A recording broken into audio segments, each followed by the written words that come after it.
This is a call for an uprising. Welcome to today's show. Well, if this isn't in your face, I don't know what is. I covered the first audio video, or whatever they call those now, because they release 2 videos for every stupid song, just to keep people as brainwashed as possible, of Iggy Azalea. The song called Savior should speak for itself, right? But wait till you see this video, because you'll see some of the same things I've been talking about. Well, wait. Everybody loves a good bath, right? Well, you'll get that in here. You'll get the whole satanic baptism as we see Iggy inside of a church. Now, unfortunately, Christians who don't have a clue will actually see this video. And because there's some crosses in the background, and because she's in a church, they're going to go, oh, she's been saved. She's found God. When it couldn't be further from the truth what they're showing us. But sadly, people don't think. And they just think, oh, it's a church. Oh, I see a cross. Oh, she must be a Christian. They're actually showing you her satanic baptism. Actually showing you the same signs we see from going from lightness to dark, white clothing to black. But I'll get into all that stuff. You can see the blasphemy right off the bat. As she's in a bed on an altar. Of course, they'll show some statues like Mary. They'll show some things on the wall. And they'll show people sitting and watching her as she's up on this altar wearing her white dress. Remember, they use colors all the time, white to black, all the time, right? I believe I just did a video that showed Beyonce doing it. But again, you'll see crucifixes, you'll see crosses, and suddenly we'll see roses on fire, Rosicrucian, right? Remember, I've talked about that before, the rose symbolism. It's not because it's everybody's favorite flower. It represents something to them, to the Masons. So we see the roses on fire as suddenly she has what people would call a halo on her head. Now, halos is probably a video I need to do, exposure on it, so people are aware, because too often people see a halo and they just think that that means the person's a Christian or a Catholic or a follower of Jesus Christ. When you'll see all these paintings depicting Jesus, depicting saints with the halo over their head, that's not what it means at all. In fact, the word halo is not mentioned in the Bible. The word halo is actually, guess what it's associated with? It's associated with deity worship. It's associated with sun worship. This goes back to the Egyptian gods. You'd see they have that around their head as well. It is about sun worship. The halo is also known as nimbuses.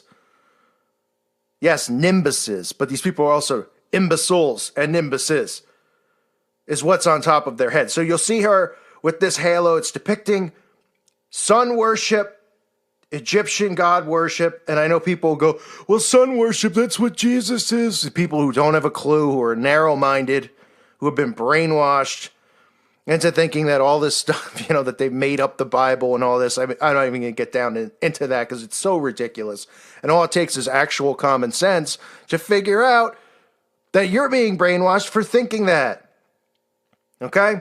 You're being brainwashed for thinking that Jesus and Horus are the same person. You don't have a clue how they've taken the Son of Man, the King of Kings, and through the depictions of art and through all these things, they have created these images to get people to inadvertently worship the sun and do that stuff. But let's get back to the video. So you see her with the halo on her head.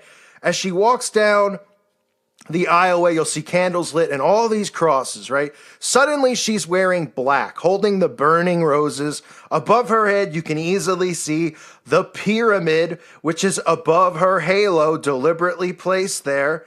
Now suddenly she gets to the front of the church here, which I guess, she was already in the front, but whatever. She walks down the aisle and you get 8 women with veils over their face, right? The lifting of the veil, why they have veils and halos over their head. And they're all wearing white, standing right next to what would appear to be a druid, but which is clearly Satan, or clearly the Antichrist here, wearing a black robe. As she approaches him, Okay, she touches his hand, she looks in his eyes. She's now again wearing black clothing.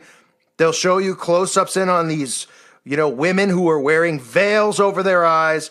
And suddenly, as she touches him, he falls, right? His druid cloak falls, and she's transferred her energy over. And that's also another thing with the halo. Keep in mind, when I talk about the magic circle, the ritual circle, it also represents that.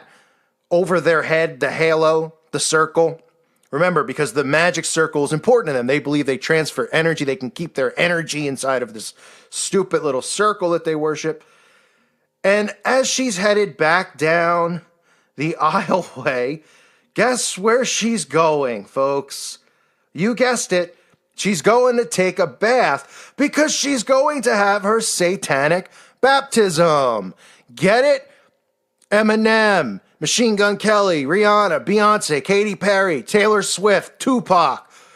Coincidence that they all have this? And you can type in just about any musician and type bathtub or bath in Google image and find it for yourself, right? What did I just do? Maroon 5, whatever that guy's name is. I can't think of it off the top of my head. Guy from Maroon 5 in the bathtub. Now we actually see her in a bathtub inside of this church as the druid in the black cloak, who really is depicting the Antichrist. Because remember, everybody's going to be worshiping the Antichrist. They now show her, well, we're not, but they want everybody on board. And that's what this subliminal mind control is. So as she's in the bathtub, the Antichrist here comes up to her, dunks her in the water, giving her her satanic baptism. They then show her laying inside of, what looks like it's supposed to be some type of, like an angel representing fallen angels on the ground. And they deliberately will show this guy holding a thing that says monster. Okay, monster energy, 666. But you'll see as she's laying inside as an angel, and the lyrics are talking about how she's, saving her love for her Savior, right? This is not depicting a love for Jesus Christ. This is depicting a love for the Antichrist. So she's inside, now depicting an angel representing the fallen angel. She's just had her satanic baptism as she's been dunked in the water. She now rises back up. And as she comes out of the water, everybody in the church is standing. They're all praising up to the Antichrist, applauding, bowing, as we see the hands go up in a pyramid form, the pyramid form of worship, right? Look at the hands making the pyramid sign. We talked about that being an Illuminati symbol, right? The triangle of power. So holding that up, the organs in the shape of the pyramid, and you can see all of them bowing down and worshiping. As we see her now in the aisleway, again, you can see the pyramid above her head with the halo back on. It's the same stuff over and over. But sadly, people are going to see this and they're just going to go, boy, she's found Jesus. This is great. Because they'll hear the word Savior. They'll automatically think that's what she means. She's now quote unquote religious, as the zombies would say. And she's been saved, not mentioning she's the song constantly talking about waiting for her Savior. Well, who are they waiting for? Because our Savior's already come and he's coming back. And his name's Jesus Christ. Their Savior is the Antichrist, who they're ushering in, who they're brainwashing people into inadvertently worshiping because he's coming in the name of love. And all these musicians just constantly are taking a baptism, right? A demonic satanic baptism. Now, in the occult, they do these baptisms in blood and urine and feces. Yeah, it's true. You can listen to accounts from people who were in it or who have done satanic baptisms. They'll tell you all the information's out there these days. I mean, we know everything pretty much about our enemies now. They don't care anymore. They can try to censor us and things like that. But the fact of the matter is that people don't even care. They're like, oh, let them worship the Antichrist. Oh, the Antichrist. I mean, when the Antichrist comes, and I know a lot of you think he's here, and I'm not having a debate of who it is and whatever. Okay, the simple fact is the Antichrist is a prick. But you can see when this does go down, people are going to be like, oh, the Antichrist, he's great. Should we call him Antichrist? They're going to laugh and be like, he's not the Antichrist. He's just the greatest, right? All the things the Bible tells us about how the Antichrist is going to be. That's how he's going to act. Everyone's going to be deceived by him. But again, let's just rehash this. She's in a church. She's wearing white in a bed on the altar. She's then suddenly wearing black. She has the halo on her head, the magic circle, the sun worship halo. There's then women in white with veils over their faces standing around the druid in black. She touches him, right, and transfers her energy, as they say, these magician practitioner losers, over to him. He then suddenly turns to dust as she's now empowered. She heads back down for her baptism, and the Antichrist, or whoever it's depicting, I believe it's the Antichrist, if you want to say it's Satan, the Antichrist is now dunking her into the bath, giving her satanic baptism. I mean, people will hear this and they'll just say, you're out of your mind and you're crazy. Well, why don't you just tell me what you see then? If you're somebody who loves Iggy Azalea, oh, it's just art, right? Is that what we just say when we can't figure things out? It's art, right? If this is art, it's a mess, I'll tell you that. It's like throwing crap against a blank canvas. That's what it looks like to me. But again, it's just so in our faces. I don't know how much more in our faces it can get. Look at this stuff. The hands at the end with the pyramid, right? The Luciferian worship. It's insane.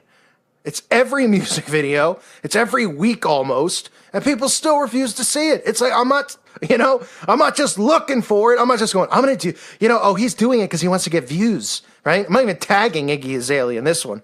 Or maybe I will, actually, so people can find it. But, oh, it's wants to do views, right? Oh, they talk about these things. Well, they're using repetition. It's the basic and easiest form of mind control. And they're showing it to you over and over. So maybe, just maybe, if people start watching some of the breakdowns of the music videos and the breakdown of the symbols that I do, they'll go, oh my goodness. Yeah. I mean, this can't be a coincidence. This can't be art. But they'll tell you it's art, and everyone will go, it's art. It's okay. She's found Jesus. She's in a church.